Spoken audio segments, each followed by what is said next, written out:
आप सभी का स्वागत है प्लाज्मा न्यूज़ पर। मैं आपके साथ रिजवान खान। आज आपको मैं एक ऐसी शख्सियत से मिलाने जा रहा हूं जिसको देश के पढ़ा लिखा जो तबका है वो डॉक्टर हलीमा सादिया के नाम से जानता है। यकीन मानिए, डॉक्टर हलीमा सादिया को किसी इंट्रोडक्शन की, हमारे इंट्रोडक्शन की ज़रूरत नहीं है। बहुत बड़ी शख्सियत, समाज में, मुस्लिम समाज में एक ऐसा चेहरा जो लोगों को ये बताता है कि आप अपने बच्चों को तालीम की तरफ ले जाइए। अगर इनके बैकग्राउंड की तरफ जाएं तो आपका जामिया हमदर्द से भी रिश्ता रहा, आपने वहाँ भी सर्विसेज दी और आज हिंदुस्तान का नाम दूसरी दुनिया में उजागर कर रही हैं। डॉक्टर साहिबा एजुकेशनिस्ट हैं, साथ साथ सोशल एक्टिविस्ट हैं, साथ साथ एक काउंसलर भी हैं जो लोगों को बताती हैं कि आप अपने बच्चों को कैसे आगे निकालें। आपके कई शोज़ अलग अलग टीवी चैनल्स पर होते हैं और आपने उसके थ्रू एक समाज को खूबसूरत समाज बनाने की कोशिश की। डॉक्टर साहिबा, आपने बहुत कीमती वक्त दिया है मुझे, मगर इनकी जो इंट्रो है इतना ही नहीं है, बहुत ज़्यादा है। मैं बहुत कम बोल पा रहा हूँ इनके बारे में क्योंकि बड़ी शख्सियत जो आप यूट्यूब पर भी इनको कई प्रोग्राम्स में आप देख सकते हैं, इनके अपने यूट्यूब्स भी हैं। अक्सर मैं कहता हूँ महिलाओं को लेकर कि अब वक्त आ गया है, महिलाओं को आज़ाद कर दिया जाए और देखा जाए कि महिला क्या क्या कमाल कर सकती है।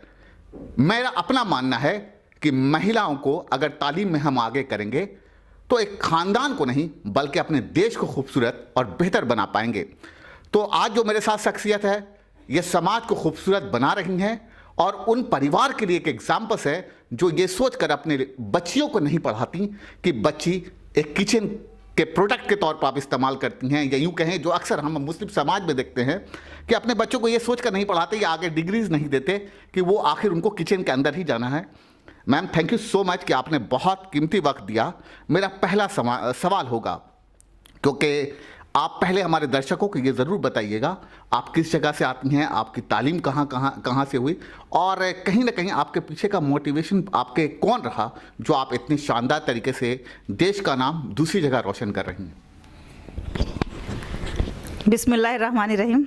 जी रिजवान साहब, बहुत बहुत शुक्रिया कि आपने हमें यहाँ आने की दावत दी और मुझे बेहद मसरत हुई कि जब भी इस तरह के कोई प्रोग्राम्स होते हैं जिसमें कि मुझसे बात की जाती है तालीम के सिलसिले में, तो मुझे ऐसा लगता है कि मेरी ज़िंदगी का मकसद आज पूरा हो रहा है। तो सबसे पहले मैं ये बता दूं कि मेरा ताल्लुक़ बिहार के एक इलाके से है जिसका नाम दरभंगा है और दरभंगा के एक बहुत छोटे से गांव से है, हरपुर काजी टोला।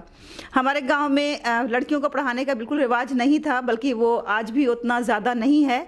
लेकिन मेरे वालिद मोहतरम साहब एक इनकलाबी शख्स थे जो ख़ुद स्कूल में हेडमास्टर थे और उन्होंने उस वक्त आज से तकरीबन 35 साल पहले यह कदम उठाया कि उन्होंने अपनी 2 बच्चियों को वहाँ से उस गाँव से निकाल के और आज़मगढ़ के एक हॉस्टल में दाखिला दिलवाया। हालांकि उनको इसके लिए बहुत सी बातें सुननी पड़ी, बहुत से ताने तिश्ने सुनने पड़े, लेकिन उन्होंने इसकी परवाह नहीं की और आज़मगढ़ से मेरा तालीमी सफ़र शुरू हुआ जो फिर रामपुर में जाके पहुंचा और उसके बाद फिर मैंने अलीगढ़ से, फिर जामिया मिल्लिया से, फिर दिल्ली यूनिवर्सिटी से और फिर जामिया हमदर्द से, इस तरह मैंने अपनी तालीम PhD पे जाके मुकम्मल की।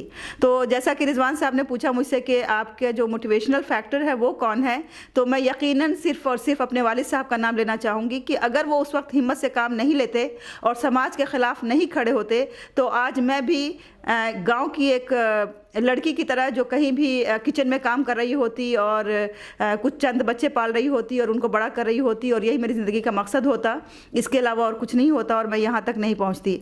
तो मैं अपने वालिद मोहतरम का बहुत बहुत शुक्रिया अदा करती हूँ और वो आज भी इस मिशन में लगे हुए हैं। आपको ये जान के बहुत हैरत होगी कि अब उनकी उम्र तकरीबन 74 ईयर्स है, लेकिन अभी भी वो स्कूल से वाबस्ता है, मुंबई में रहते हैं और वो लोकल ट्रेन लेके जाते हैं और एक जगह स्कूल ट्रेनर के तौर पे काम करते हैं और फिर मेट्रो लेके आते हैं और फिर वो इस तरह मुशक्क़त करते हैं क्योंकि उन्होंने अपनी ज़िंदगी का मकसद ही ये बना लिया है कि उन्हें बच्चों को पढ़ाना है, टीचर्स की ट्रेनिंग करनी है और इस तरह एक इल्म की शमा को जलाए रखना है, रोशन रखना है।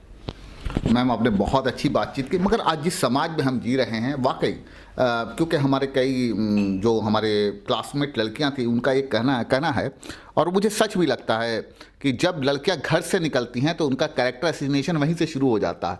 तो कहीं ना कहीं दबाव है समाज में, मुस्लिम समाज में, कि वो अपनी लड़कियों को बेहतर समाज में कि भाई लड़की बदनामी या इस तरह की जो आप कह सकते हैं इंट्रावर्ट जो थिंकिंग है, कहीं ना कहीं हमारी समाज की लड़कियों को आगे नहीं बढ़ने दे रही हैं। क्योंकि हम एजुकेशन फील्ड से खुद मेरा ताल्लुक़ है, मैंने देखा है मुस्लिम कम्युनिटी में अगर लड़कियों को अपॉर्चुनिटीज़ दी जाए तो कहीं ना कहीं बड़े लेवल पर परिवर्तन आएगा। क्योंकि जैसा कि मैंने आपको कहा कि अगर समाज में, देश में परिवर्तन, तो लड़कियां ही परिवर्तन करेंगी। तो मैं आपसे चाहूंगा कि उन माँ बाप को आप ज़रूर हमारे चैनल के थ्रू बताइए कि आप लोगों का, देखिए अगर आपको मौका मिला तो आज माशाल्लाह आपने दुनिया में झंडा फहरा दिया देश का। तो मैं चाहता हूं कि एक मैसेज आप ज़रूर दीजिए पेरेंट्स को, लड़कियों को खास कर लेकर, उनको आप अपॉर्चुनिटीज स्टेज में, क्योंकि आपने सारे आप अलग अलग जाके आपका लेक्चर्स होता है, मैं चाहता हूं कि स्टेज बताइए कि भैया किस स्टेज तक बच्चों को फ्री करके एकदम तालीम, जॉब की ओर, और वो अपनी लाइफ को सेटल डाउन कर सके। एक अहम सवाल है, एक लड़की है जो मैं उसके वाक़े आपको बता रहा हूँ, उसने कहा कि अगर मैं पढ़ी लिखी नहीं हूँगा और बहुत अमीर लड़के से मेरी शादी हो जाती है तो कहीं ना कहीं अगर मैं जॉब नहीं कर रही हूँ, जिस माँ बाप ने मुझे 25 साल पाला, अगर मुझे कुछ गिफ्ट देना होगा तो उस हस्बैंड से मांगना पड़ेगा। तो मैं ये लाइफ पसंद नहीं करती हूँ। मैं सोचती हूँ कि मैं खुद कमाऊँ और अपने माँ बाप को खुद गिफ्ट दूँ। तो मैं चाहूँगा कि एक मोरल लेसन के तौर पर आप लोगों को ज़रूर बताइए कि किस तरह से अपने बच्चों, खासकर लड़कियों को वो मोटिवेट करें और कहाँ तक उनको, कहीं आज की दुनिया के साथ कहाँ तक उनको पढ़ाना चाहिए। जी, देखिए ये बहुत ही अच्छा सवाल है, ख़ास तौर से लड़कियों के हवाले से। तो मैं ये कहना चाहती हूँ कि मेरी नज़र में लड़के और लड़की में कोई फ़र्क नहीं है, बल्कि अक्सर व बेशतर ये देखा गया है कि जो लड़कियाँ हैं वो माँ बाप की ज़्यादा हमदर्द होती हैं और वो चाहे जितनी भी मुश्किलात का सामना करना पड़े वो कभी भी माँ बाप का साथ नहीं छोड़ती हैं। तो जितने भी वाक़यात आपने देखे होंगे कि बुढ़ापे में माँ बाप को घर से निकाल दिया या उनकी देखभाल सही तरीके से नहीं हो रही है, तो आपने ज़रूर देखा होगा कि उन खबरों में कहीं ना कहीं बेटे ज़रूर मुलविस होते हैं, लेकिन बेटियां अपने ससुराल में लड़ झगड़ करके, अपने शौहर की खुशामद करके किसी तरह भी अपने माँ बाप का ख्याल रखने के लिए ज़रूर आ जाती हैं। तो सबसे पहली बात तो यह है कि लड़कियों को बल्कि पढ़ाना ज़्यादा ज़रूरी है लड़कों के मुकाबले में, क्योंकि मैं इसलिए नहीं कर रही हूँ कि उनके लिए जॉब करना ज़रूरी है और सेल्फ डिपेंडेंट होना ज़रूरी है। मेरी नज़र में तो जॉब एक सेकेंडरी मकसद है तालीम हासिल करने का। जो पहला मकसद है, अवलीन मकसद है, वो ये कि लड़कियों के अंदर उससे एक कॉन्फिडेंस पैदा होता है और लड़कियों को दुनिया में ज़िंदगी कैसे गुजारनी है उसका सलीका आता है। एक जाहिल लड़की जब वो माँ बनती है तो उसका कॉन्फिडेंस लेवल इतना कम होता है कि वो ना तो बच्चों की सही तरबियत कर पाती है, ना घर को सही से चला पाती है और ना ही वो अपने फ़राइज़ को अच्छे से अंजाम दे पाती है। तो इसलिए लड़कियों को पढ़ाना एक ख़ानदान को तालीम नहीं देना बल्कि पूरे एक मुल्क की तरक्की में अपना हिस्सा बटाना है। तो जो माँ बाप ये सोचते हैं कि अगर मेरी लड़की बाहर पढ़ने जाएगी तो वो बिगड़ जाएगी, तो यकीन जानिए कि लड़कियां घर पे भी रह के बिगड़ जाती हैं, क्योंकि आज का ज़माना इतना एडवांस हो चुका है और जो मीडिया है उसने हर चीज़ों को इतना एक्सपोज कर दिया है, सोशल मीडिया ने ख़ास तौर से, कि हम बच्चों को इससे बचा ही नहीं सकते। अगर हम बाहर नहीं भेज रहे हैं तो इसका मतलब ये नहीं है कि तूफ़ान सर से टल गया है, तूफ़ान तो हमारे घर के अंदर है। तो अगर उसका मुकाबला करना है तो हमें उसमें कूदना पड़ेगा और उस तभी मुकाबला कर सकते हैं।